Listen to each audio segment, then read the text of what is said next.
Pleasant morning, virtual learners of Valenzuela City. I am your teacher for today, Sir Alvin Cantre, who will make your cookie written class fun, exciting, and appetizing.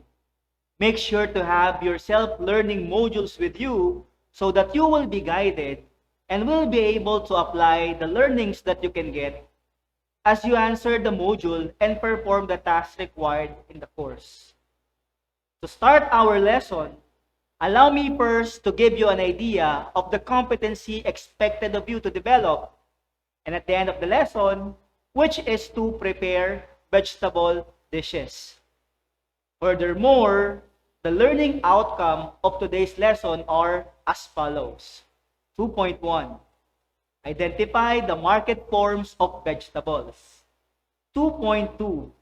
Select various kinds of vegetables according to given menu. And 2.3, cook variety of vegetable dishes following appropriate cooking methods to preserve optimum quality and nutrition. We are also expected to achieve the following learning objectives. Letter A, identify the market forms and the factors of selecting vegetables. Letter B, prepare and cook vegetable dishes in different ways. And letter C, develop traits such as ingenuity in preparing and selecting appropriate cooking methods intended for vegetables. Now, before we dive deeper with our lesson, let's have first a recap of what transpired in the past. And to do that, I prepared a game entitled Fact or Bluff. Now, the mechanics of the game is this. Read and analyze the sentence and determine if it is correct or incorrect. Write fact if it is incorrect and bluff if it is not. You have 5 seconds to answer, and you can write your answer in the comment box below. Now, if everybody is ready, then let's begin. Number 1. Soaking is the process of warming food that has been frozen. Is it a fact or a bluff? Your 5 seconds starts now. If you answered bluff, then you are correct, because stowing is the process of warming food that has been frozen. Now, let's move to number 2. Vegetables are plants in which each part are utilized as food. Is it a fact or a bluff? Again, your 5 seconds starts now. If you answered fact, then you are correct. Vegetables are plants in which each part is utilized as food. It can be its fruit, its flower, its stem, leaves, and its underground parts or roots. Now this time, we will move to number 3. Washing is the method of cleaning, usually with water, to remove any unwanted residues from the surface of the food. Is it a fact or a bluff? Your 5 seconds starts now. Now, if you answered fact, then be glad because you got it right. Washing is the method of cleaning, usually with water, to remove any unwanted residues from the surface of the food. Now, let's proceed to the 4th number. Asparagus is botanically classified as fungi and considered as vegetable for nutrition. Is it a fact or a bluff? Your 5 seconds starts now.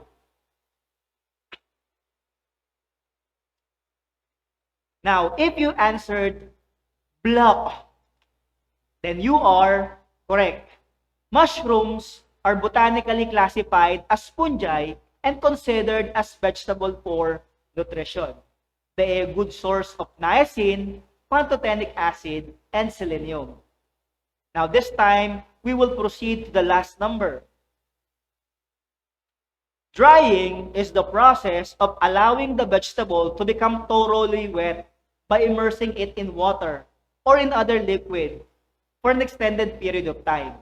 Is it a fact or a bluff? Again, your 5 seconds starts now. Now, if you answered bluff, then you are correct. Soaking is the process of allowing the vegetable to become thoroughly wet by immersing it in water or in other liquid for an extended period of time. Now, all of this were the terms that was discussed by your LST teacher last time or your live streaming teacher last time. Now, at this juncture, we will proceed to the next game, which is entitled Solve Me. Now, the mechanics of the game is this. Arrange the jumbled words in each item. A hint will be given to help you solve the word puzzle. Write your answer in your comment box below. Now, let's begin with number 1. The scrambled words are the following. And the clues are in the picture. What do you think is the right answer for this one? If your intelligent guess is fresh vegetables, then you are correct. Let's go now to number 2. The scrambled words are the following. The word clues are boiling, steaming, sautéing, pan-frying, braising, and baking. What do you think is the right answer for this one? If you answered ways of cooking, then you got the right answer. Now, let's proceed to number 3. The scrambled words are this. And the clue is in the picture. What do you think is the right answer for this one? If you answered sautéing, then you got the right answer. Now, let's go to number 4. The scrambled words are or is this. And the clues are in the picture. What do you think is the right answer for this one? If you answered steaming, then you got the right answer. You give yourself a round of applause. Now, let's proceed now to number 5. The scrambled words are the following, and the clues are in the picture. What do you think is the right answer for this one? Now, if your intelligent guess is nutritional value, then give yourself a big round of applause because you are correct. All of these terminologies have something to do with the lesson that we are going to discuss today, which are the market forms of vegetables, factors in the selection of vegetables used for culinary arts, and the ways of cooking vegetables. Let's begin talking about the market forms of vegetables. If one is looking for good nutrition, affordable budget, and best quality of vegetable, then it's best to know the market forms of vegetables, such as the fresh, frozen, dried, and canned vegetables. Now, let's start talking about fresh vegetable. Fresh veggies are an important part of our diet. Why? Because they contain vitamins, minerals, fibers, and nutrients essential for good health. As fresh vegetables include all produce that are newly harvested and they have not been processed. Next in the list are the dried and dehydrated vegetables.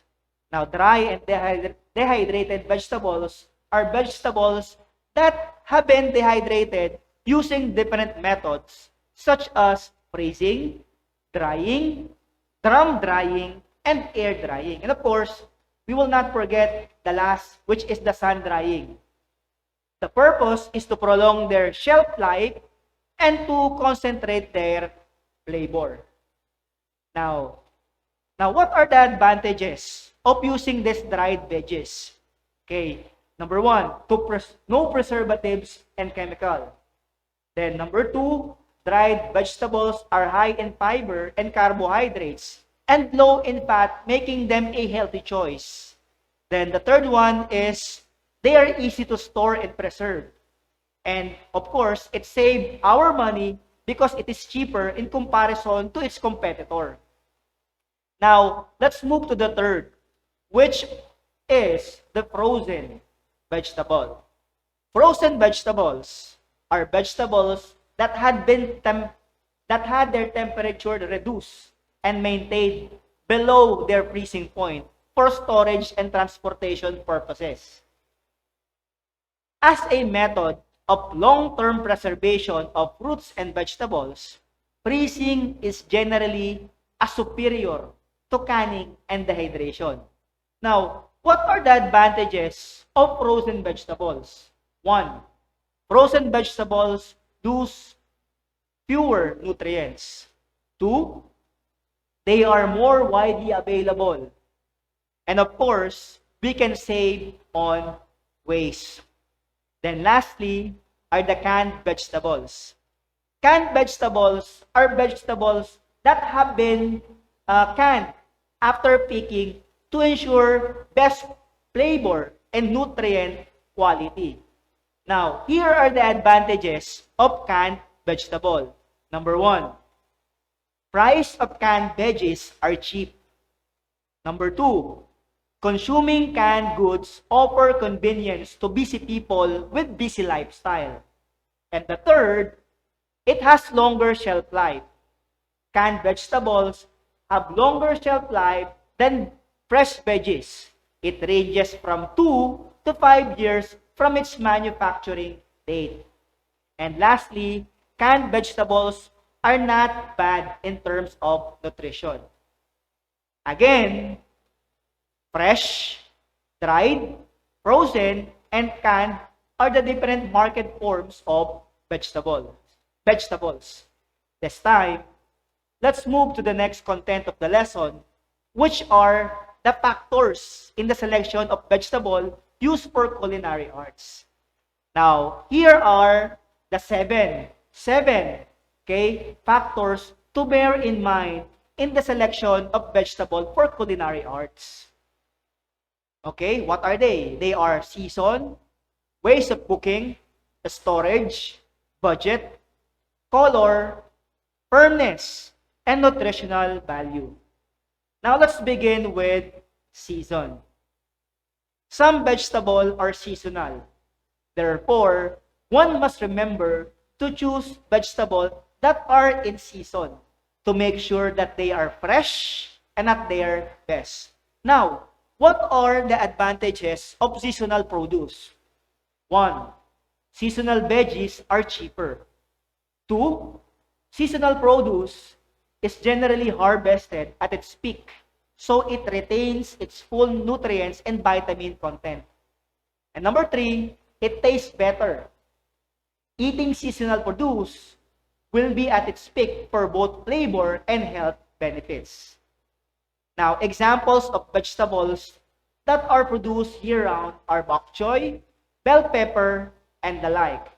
During summer season are sayote, asparagus, fennel, mustard green, and corn. Now, the veggies available during Christmas season are broccoli, Brussels sprout, garlic, ginger, pumpkin, and radish. Now, let's continue with number 2, which is the ways of cooking or preparation. Now, determine the vegetable intended purpose. Which one? Is it salad, soup, sandwich, etc.? And then consider how they are cooked. either steaming, boiling, blanching, stir frying, or griddling. Now, the third is the storage. Storing fresh fruits and vegetables properly is very important. Why? Safe storage can save you from getting sick from foodborne illnesses. Most vegetables like carrot, potato, broccoli, and cabbage should be stored in a plastic container or in a crisper in your fridge. Mushroom must be stored in paper bag. Now, right storage in the fridge will prevent them from ripening too fast. Now, let's go with the fourth, which is the budget. Okay? Fresh price. Fresh vegetables can sometimes be costly. However, choosing to buy fresh vegetable and fruits in season can save money. When fresh produce is in season, it's generally cheaper because they have lots of supply. Now, in general, select vegetables that are within the budget. Now, let's go with the fifth one. Color in vegetables totally matters. Aside from being very attractive, veggies and their eye-catching use also promotes good health. In fact, most vibrant colored vegetables are the richest in vitamins, minerals, fibers, and antioxidants. Now, I strongly suggest to pick vegetables that are brightly colored and not bruised. Now, next is firmness. Firmness is an important factor in many fruits and vegetables. For example, tomatoes and okra. Okra are often harvested at given firmness and maturity. Tomatoes are harvested not too ripe, while okra determined by pinching the end of its tip. Now, in addition, fresh vegetable should not be weathered. And the last factor is the nutritional value. Vegetables are important for human health. Why? Because of their vitamins, minerals, phytochemical compounds, and dietary fiber contents. Now, these nutrients that we harness from eating vegetable can make us healthy and free from sickness or illnesses. Furthermore, the benefits of certain veggies should also be considered with regards to the person eating the prepared food. Now that we are done with the factors in selecting vegetables for culinary arts, now we will now move to the last learning outcome this morning, which are the ways of cooking vegetables. Now, what are the different ways of cooking vegetables? Now, they are boiling, steaming, sautéing, pan frying, braising, baking, deep frying, broiling, and grilling. Now, let's start talking about boiling. Boiling is the cooking of food by immersion in water that has been heated to near its boiling point. Boiling is fast and easy to control. The secret is to use as little water as possible and avoid overcooking so all vitamins and flavor are retained. Now, here is a video presentation on how boiling of vegetable is done. Steps in boiling vegetables. Trim, peel, and cut vegetables as required.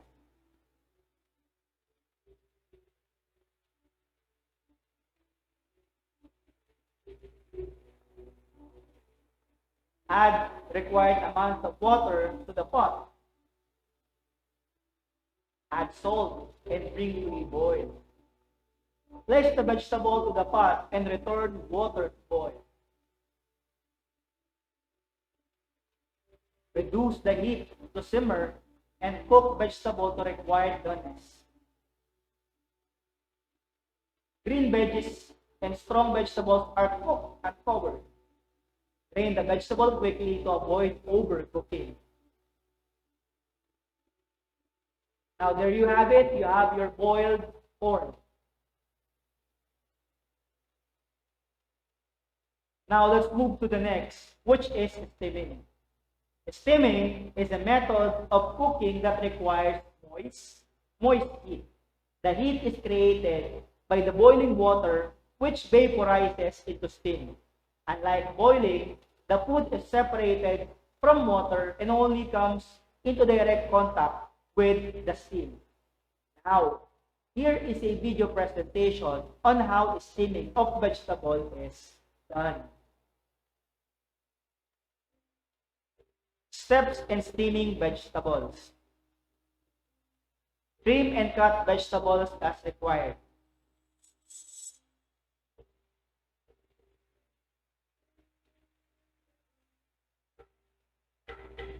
Preheat the steamer.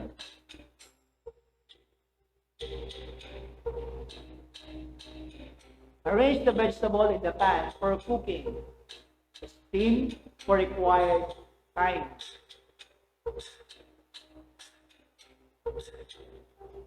Remove the vegetable from the steamer.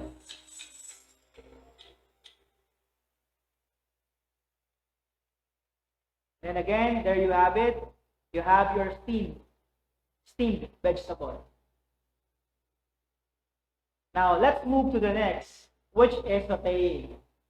Sauteing is a dry heat cooking method used to cook vegetable in hot pan and small amount of fat to cook food quickly.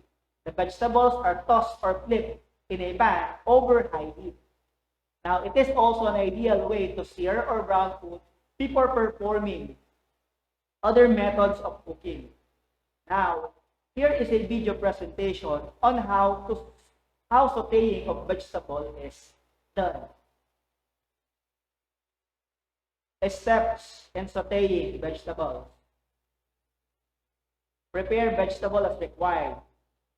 Then place saute pan on high heat.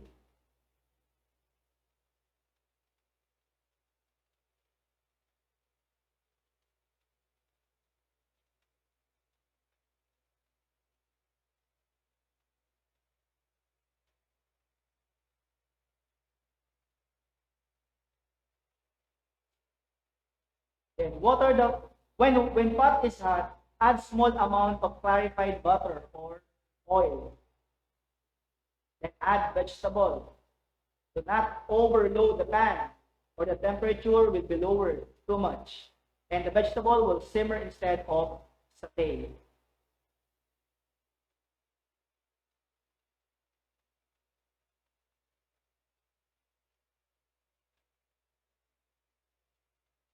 After the heat has recovered, flip the pan or toss the vegetable. Now continue the flipping as necessary. As soon as the vegetables are cooked, remove from the pan and serve.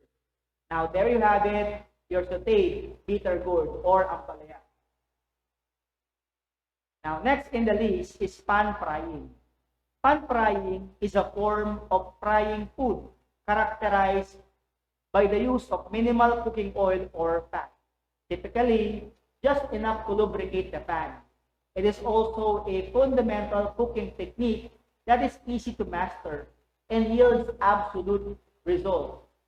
Who could resist a crispy, crunchy cutlet with tender, juicy center? Now, it is also less messy than deep frying. Now, here is a video presentation on how pan frying of vegetable is done. Steps in pan frying vegetables. Prepare mise en place.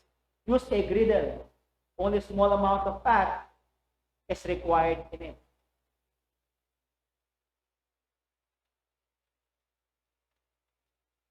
Now heat the pan and add fat and let it heat once again.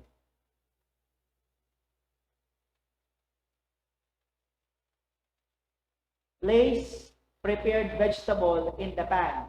Cook to desired degree of browning.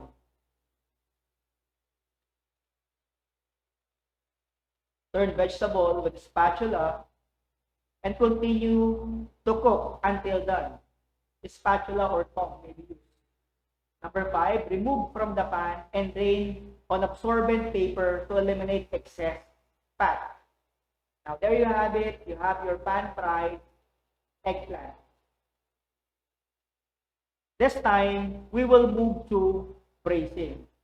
Now braising is a slow, moist heat cooking method which calls for small amount of liquid, low heat, and covered fat. Now this cooking method involves browning of meat or vegetable in oil when cooking in small amount of liquid in a covered pan. Now, next in the list is baking. Baking is a method of cooking food that uses dry heat, typically in an oven, but it can also be done in hot ashes or on hot stone, or probably the oldest cooking method. Now, here is a video presentation on how baking of vegetable is done. Steps in baking vegetables. Collect all equipments and food products, then prepare vegetable as required. As in our case, what we are preparing is potato.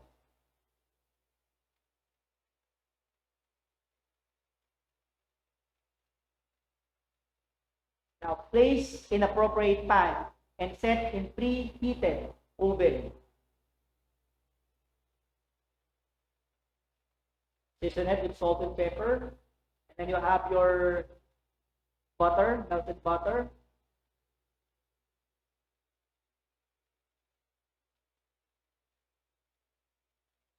Then bake to desired doneness.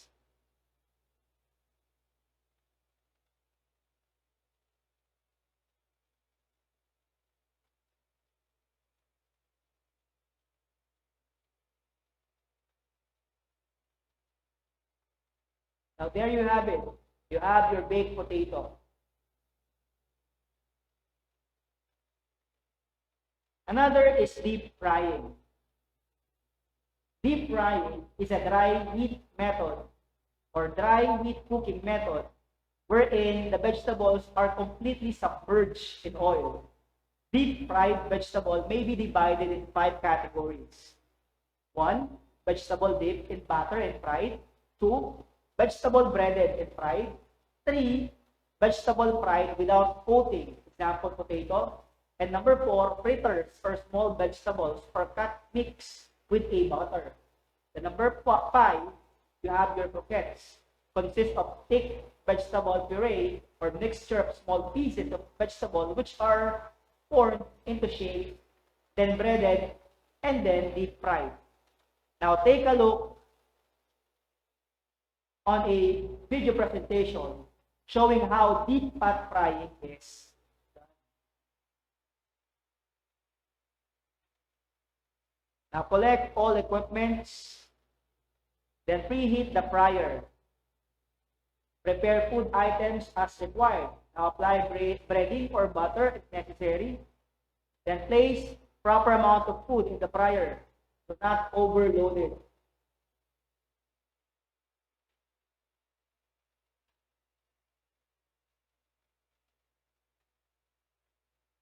Fry to desired doneness. Then remove it in the pan. Of course, do not forget to drain excess fat. Now there you have it. You have your deep fried kangkong and potato chips. Now, best served with hot and with dressing. And the last in the list is grilling. Grilling involves cooking food on a rack over a heat source, usually charcoal, fire, or ceramic briquettes, heated by gas flames. Now, most of us were already experienced how to grill either meat, fish, or veggies. And so, that sums up our lesson for today.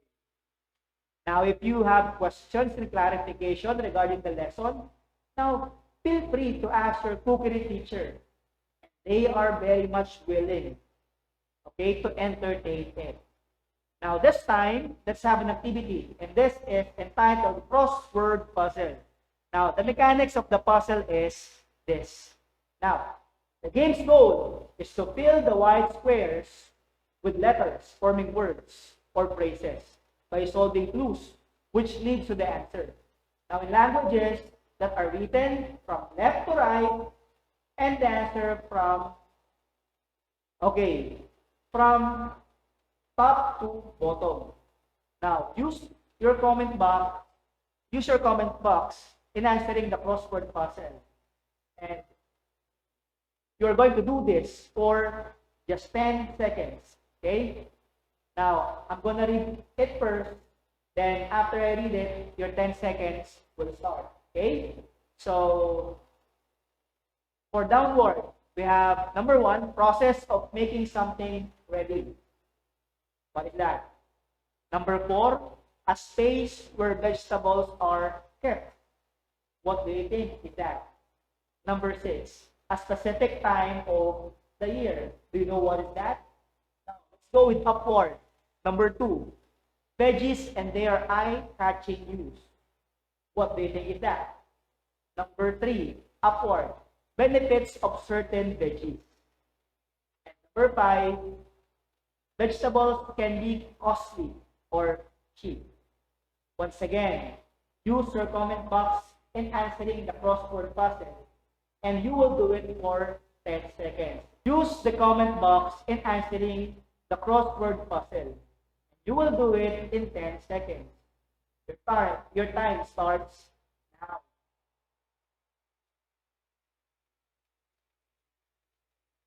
Time's up. Here are the answers. Number 1, preparation. Number 2, color. Number 3, nutritional value. Number 4, storage. Number 5, budget. And number 6, season. Now, let's continue with another game which is entitled Correct Me. Okay? Directions. Write true if the statement is correct and false if it is incorrect. Now, once again, you will be given 10 seconds to answer all of the questions after I read it. You can answer on your chat box below, or if you do not, or in your answering notebook. Number 1, canning makes cooking with vegetable easier and more convenient. Is it true or false? Number 2, frozen vegetables can be cooked directly into steamer or by boiling in salted water. Is it true or false? Number 3, fresh vegetables include all produce that are newly harvested and they have not been processed. Which do you think is the answer? Is it true or false? Number 4, dried fruits and veggies are high in fiber and carbohydrates and low in fat, making them a healthy choice. And lastly, most frozen vegetables are heavily salted during processing. Which do you think is the right answer? Is it true or false? Now let's answer. Number 1. Number 1, the answer is true. Number 2, the answer is false. It should be unsalted. Number 3, the answer is true. 4, the answer is true. And your number 5 is false. It should be slightly. Now, that sums up our lesson for today. Now, for me to determine how far you've got, now you are going to explain what you learned today by completing the following. I know, I will apply, and I will share. Now, an example is given for you. I know the importance of different market forms of vegetable. I will apply the different ways of cooking vegetables in our daily living, also considering the nutritive value we can get in every cuisine. And I will share my knowledge in cooking in those that are in need, most especially the younger ones. Now, let's see how much you've learned from today's lesson by answering the following question, okay, in our assessment. Directions. Read and analyze the questions. Then write the letter of the correct answer in your activity notebook, assessment notebook, or in your comment box below. Okay, if everybody is ready, then let's begin. Number 1, it is a dry heat method of cooking food that uses small amount of oil or fat in a shallow pan over relative high heat. Is it A, baking? Is it B, braising? C, sauteing? Or is it letter D, steaming? Okay, your 5 seconds starts now.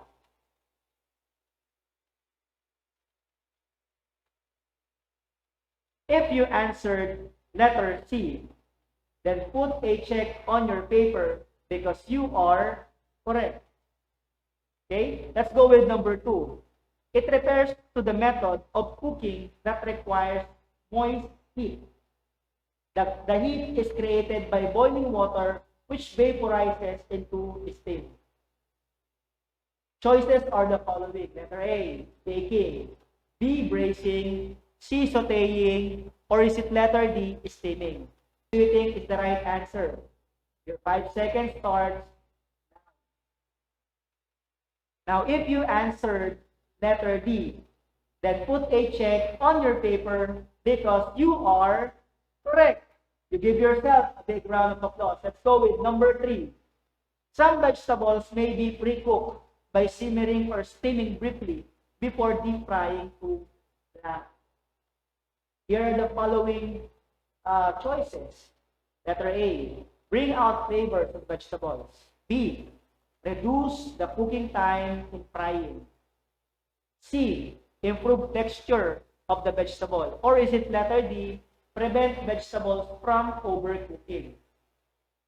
Which do you think is the right answer for this one? Your 5 seconds starts now. If you answered letter B, then put a check on your paper because you are correct. Again, you give yourself a big round of applause. Let's go with number 4. This dry heat method of cooking submerges the food completely in a hot oil to have a crunchy golden brown surface and tender exterior. Which do you think is the right answer? Is it A, braising, B, boiling and steaming, C, deep frying, or is it letter D, sauteing and pan frying? Again, your 5 seconds starts now. If you answered letter C, again, put a check on your paper because you are correct. Now, let's go to the last number. Your friend always complains about being served with overcooked boiled vegetables at home. What should she do to prevent this? Choices are the following. A, she should boil the water before adding the vegetables. B, she should saute the vegetable before boiling or simmering. Or is it letter C, she should use low heat temperature when boiling and simmering vegetable?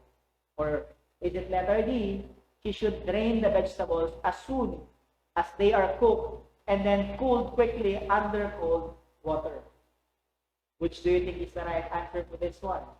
Your 5 seconds starts now. Now, if you answered letter D, once again, put a check on your paper because you are correct. Okay? Count the number of correct items over 5. If you got 5 over 5, then you are great. You are great. Very good. Keep up your good work. Now, this time, for your assignment, design a vegetable menu. Imagine that you are in charge of planning the menu for COVID patients. You want to plan nutritious vegetable dishes. Now, create a clear, descriptive menu that includes vegetables. What vegetables would you choose? What cooking methods would you employ? And Why? Now again, it will be checked following the rubric for scoring. Now that ends our lesson this morning. Again, happy morning and have a great day ahead. See you next time. Keep safe.